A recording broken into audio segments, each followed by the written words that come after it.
Pouah, j'abandonne. Ah ouais, les vendanges, c'est vraiment pas fait pour moi, j'ai des ampoules plein les mains. Bon, ça va me laisser le temps de poser quelques questions sur l'environnement à Thierry. Thierry, j'ai vu que ton domaine, il était en biodynamie. Ça veut dire quoi au juste? Oui, biodynamie depuis 1993 sur le domaine. Alors, la biodynamie, c'est la vie, hein. Ça rime?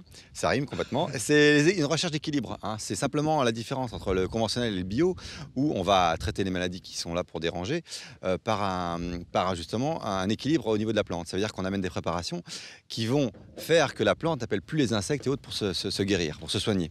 On peut aller voir une grappe là, voir un petit peu comment ça se concrétise? On voit qu'il y a, il y a justement des animaux qui passent, puisqu'il y a des perdrix qui viennent manger des raisins, hein.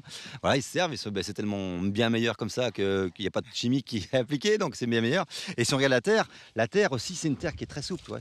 Ça, c'est une terre qui est vivante. C'est vraiment toute la différence par rapport à une terre qui est malheureusement traitée avec de la chimie. La chimie, c'est la mort. Il faut être concret de ça, hein. Donc toi, tes ennemis, c'est pas les insectes et c'est pas les animaux, quoi. Ouais. Moi, l'ennemi, c'est la chimie.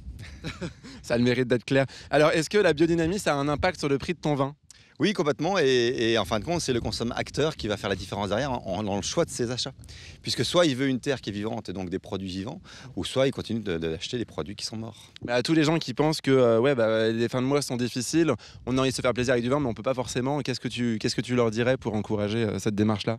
Je dis il faut faire des choix, c'est sûr, de qualité, mais il n'y a pas forcément que des produits chers en biodynamie, je dirais. Il y a quand même des produits normaux qui sont à des prix tout à fait normal, je dirais. Et ça, c'est important pour le consommateur.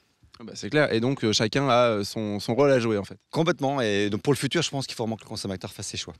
Bon, bah, le message est passé, en tout cas. Merci. Belle initiative. Alicia, moi, je trouve qu'on a quand même une très belle région au Pays de la Loire. T'es pas d'accord?